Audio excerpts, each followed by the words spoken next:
मंजिल की याद,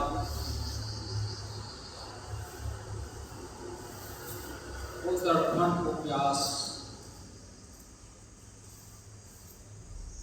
दिखाई नहीं देती।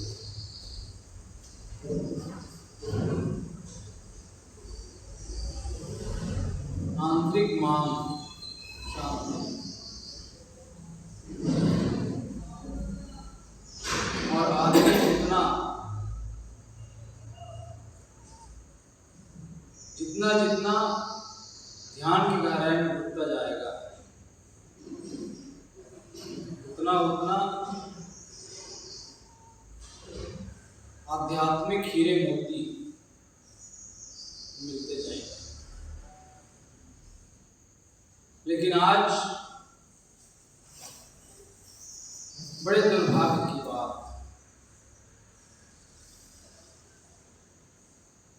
लोग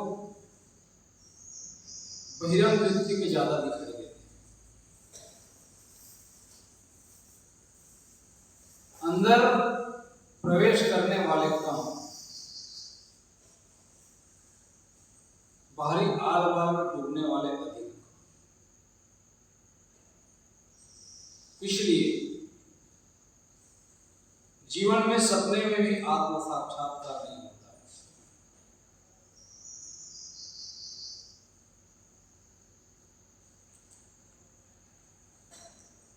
जब तक स्वयं के प्रकाश में हम नहीं जिएंगे, तब तक आध्यात्मिक लाभ नहीं मिलेगा। हम पुस्तकों में पढ़ लेते हैं, गुरु हमें बता देते हैं, लेकिन चलेंगे नहीं स्वयं, गुरु क्या करे? गुरु केवल निर्देशित कर सकते हैं,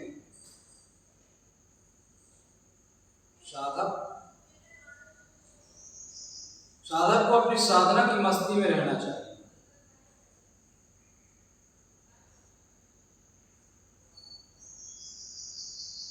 जितना जितना वो अपने लिए समय देगा,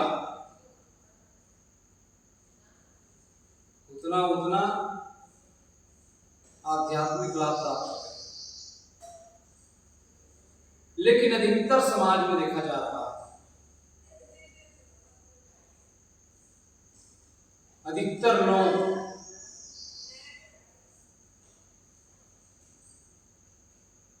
अधिकतर साधु लोग,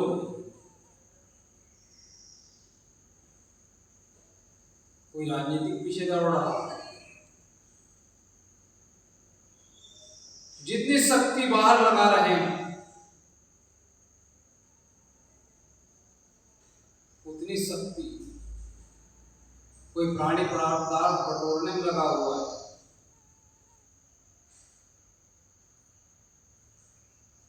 बाहर बाहर की ओर, उतना यदि भीतर की ओर लगा लेते हैं तो शांति मिल जाती। लेकिन अनादिकाल के जगत में मोह करते करते आया और उसी के पीछे भागते रहते, तो जीवन में स्थिरता कहाँ है? स्थिरता ही जीवन की शांति है।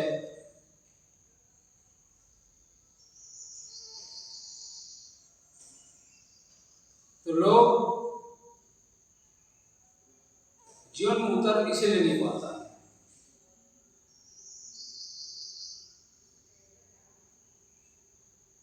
भागने का मतलब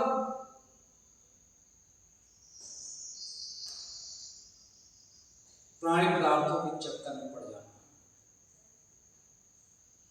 लोग और लोग ही पाप का बाप होता है।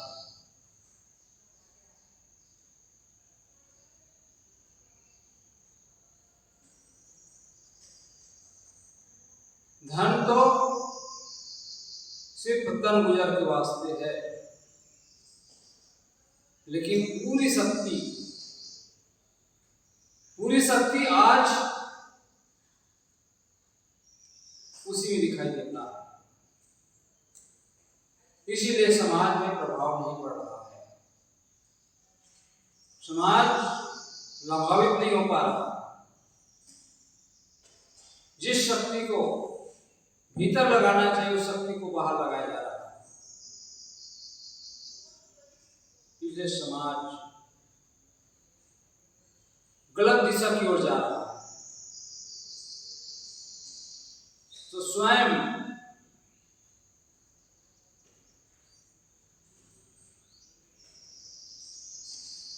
की चीज है, स्वयं की अनुभूति। गुरु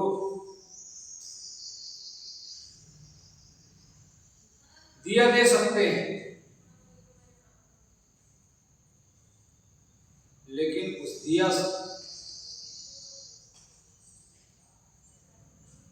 जीवन भर काम नहीं चलेगा। स्वयं का दीपक, स्वयं का विवेक भी लगाना पड़ेगा। कहते हैं कि एक आश्रम में एक गुरुकुल में विद्यार्थी लोग पढ़ते थे।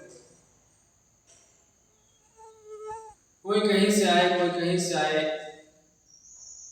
सब अलग अलग जगह से आते हैं।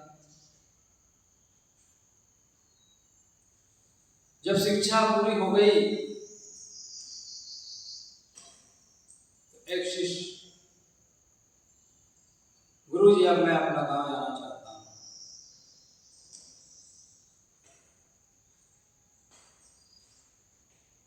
वह जो गुरुकुल था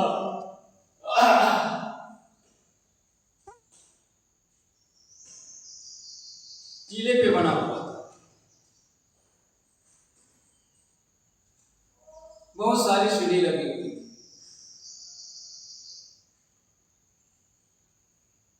वह शिष्य का गांव करीब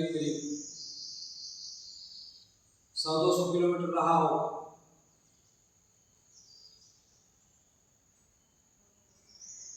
गुरुजी ने कहा, बेटा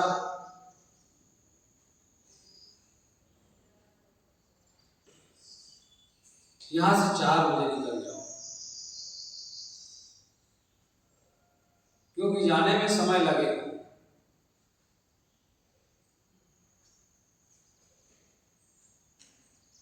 निकले वहां से, गुरुजी लालटेन जलाए और सीढ़ी पर दिखाते हुए आगे चल रहे थे।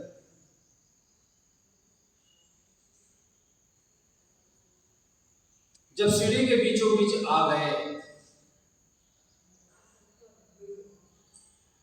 आधा सीढ़ी पार कर लिए, गुरुजी उस दीपक को बुझा दिए,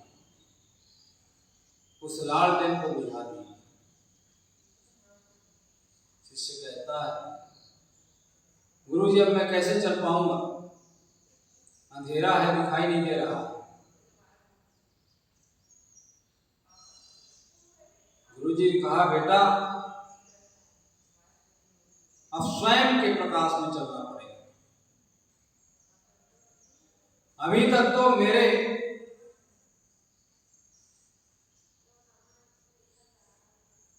मेरे जलाए हुए प्रकाश में चलते थे, अब स्वयं के प्रकाश में चलना पड़ेगा।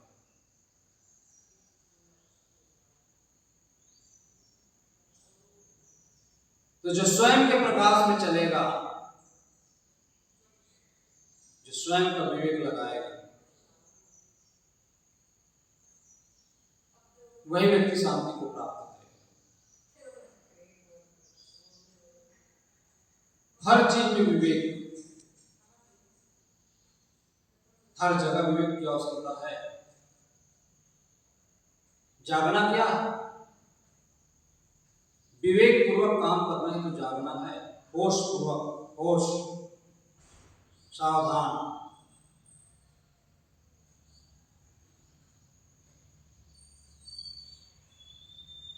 इसलिए कहते हैं अपदीपो भव, अपना प्रकाश स्वयं बनो, किसी के मोहताज न रहो।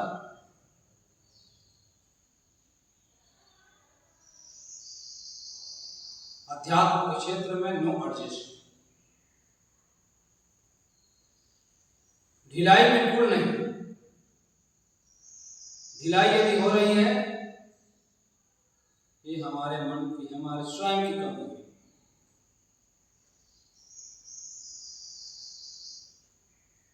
कमजोर व्यक्ति, कमजोर मन वाला अंतर मन तक नहीं पहुंच सकता।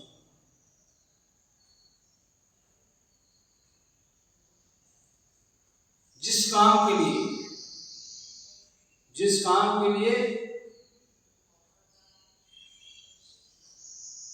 हम आए, वह काम, उसी काम में संलग्न हो जाना चाहिए। निश्चयता, वही व्यक्ति पूरा कर सकता है।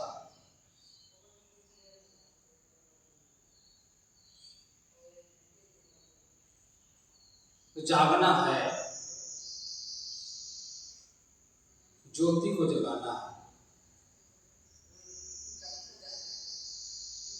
अपना दीपक, जीवन को प्रकाशित करना है।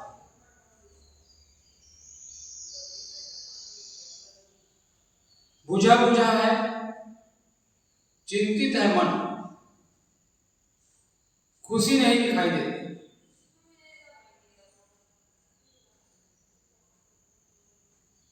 इसलिए जीवन बेकार चला जाता है।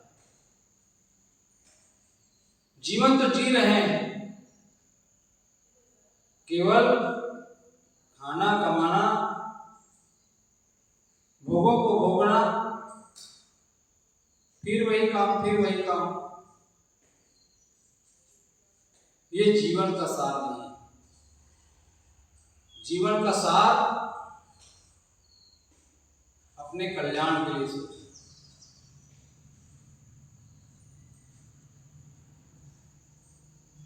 संसार के कामों में हम बहुत समय लगाते हैं, लेकिन अपने लिए कुछ भी नहीं। अपने लिए कहो तो जीरो, अध्यात्म के लिए जीरो, और बाहरी हालवाल के लिए पूरा समय, जिसका संबंध न आज रहेगा न आगे रहेगा, उसके लिए पूरा समय व्यर्थ।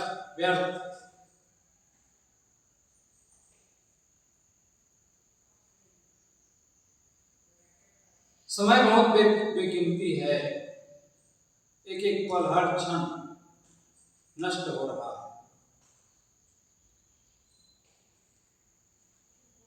इस पर जो है विचार करने की आवश्यकता होती है, मंथन करने की आवश्यकता होती है।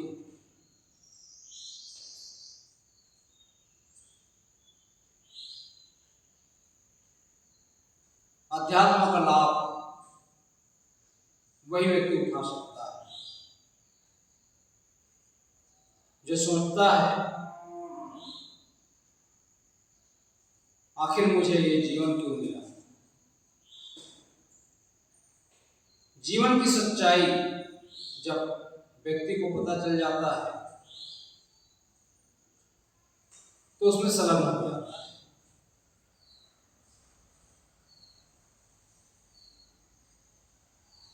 जीवन की सच्चाई पता चल जाए और चल करके भी रुक जाए, वह व्यक्ति नहीं पूछ सकता। वो व्यक्ति जहां का तहां रह जाए,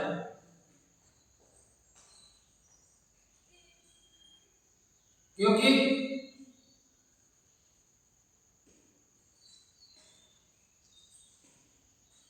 जहां पहुंचना चाहिए वहां यदि नहीं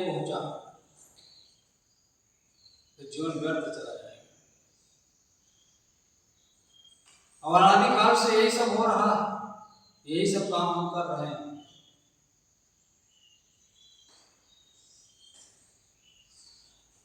जितने भी दृश्य आते हैं, जो कुछ भी आज तक किया, बाहर की उपलब्धि सब हवा के झोंके के समान है। हवा चलती है, सब मिटा देता है। बसंत का ऋतु जब आता है, सब पत्ते को झाड़ ले जाता है।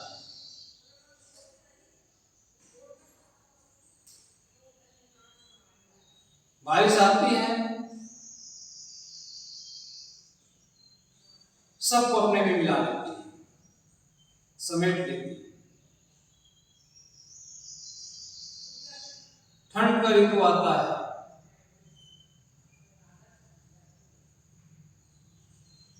सब समय गुजर जाता है व्यक्ति का, वही नहीं रहती। उसी प्रकार से जो कुछ भी हम बाहर से प्राप्त करते हैं, सब छूटता चला जाता है। अंत में कुछ हमारा साथी बाहरी चीजें नहीं,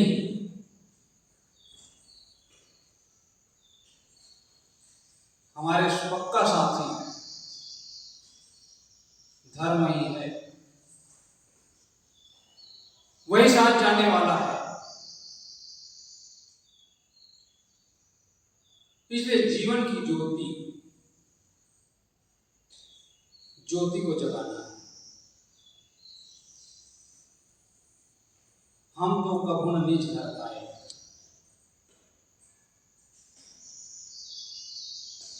अपने निज घर की याद करना है, खुद का घर। ये बाहर का घर चूना मिट्टी का हो सकता है, लेकिन भीतर का घर अपनी आत्मा है। उस घर की याद करना है, उस दीपक को जलाना है निरंतर। वो लगन, वो प्यास, वो श्राप।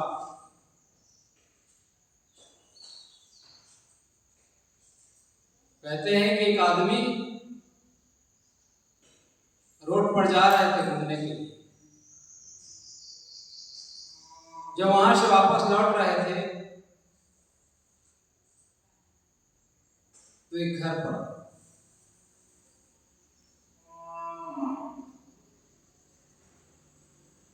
उस घर का एक व्यक्ति था, उसको पुकारते हुए कहता है, फलाना तुमने अभी तक दीपक नहीं जलाया? उनकी मां थी, बूढ़ी थी।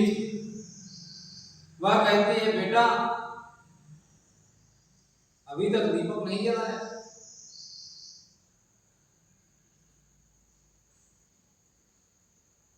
बस इतना ही सुना, जाग गया। बाहर की तरफ निगाह थी, वो भीतर प्रवेश कर।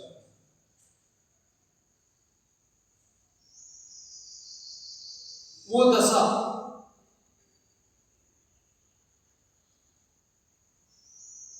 वही दशा ही आदमी को मंजिल तक पहुंचाता है।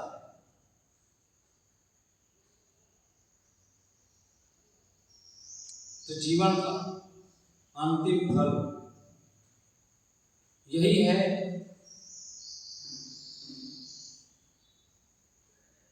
जागना। मूंछ में से सीख निकाल लेना। इमली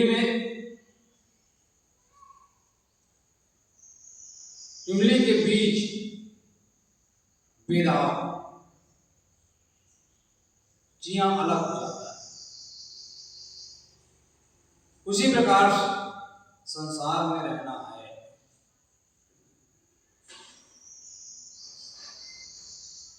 इस प्रकार से जिएंगे, जीते हैं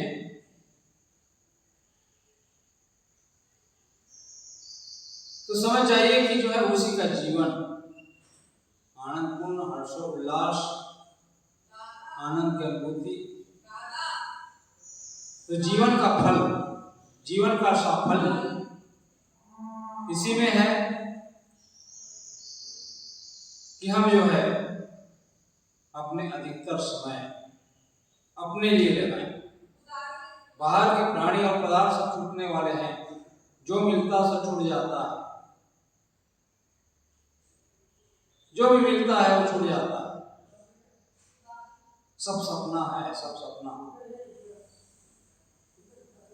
इसलिए अपना समय व्यर्थ न लगा, अपने लिए लगाएं।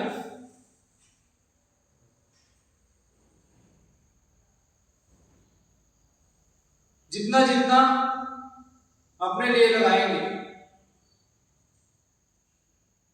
भीतर प्रवेश करते चले जाएंगे।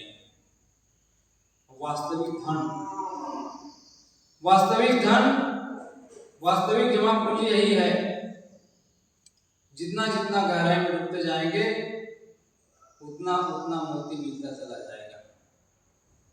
इसलिए भीतर की गहराई में डूबे, भीतर मस्त हो जाए। यही साधना का फल है और यही काम हम आप सब करने की आवश्यकता है। तभी जीवन में जागृति आएगी, तभी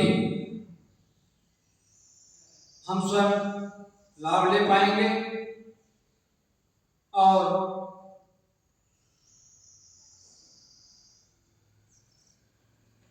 बाकी लोग भी लाभ ले सकेंगे। तो जीवन में समय कम, शक्ति व्यर्थ ही बर्बाद न करते हुए जीवन को अंतिम दशा की ओर, उस मंजिल की ओर हम प्रयत्नरत रहें, जिससे जीवन में शांति बरकरार हो और वही सुख का सागर हो सकता है हमारे लिए। और इसी के लिए सारा प्रयास, यही काम हम आप सबको करते रहना चाहिए। बोलिए सद्गुरुदेव की जय। वंदनीय गुरुदेव तुमको, वंदनीय गुरुदेव, वंदनीय गुरुदेव तुमको, वंदनीय गुरुदेव। काल जाल के फंदा भारी, काल जाल के फंदा भारी, हरख लगायो देव तुमको, वंदनीय गुरुदेव, वंदनीय गुरुदेव तुमको, वंदनीय गुरु।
जय गुरुदेव।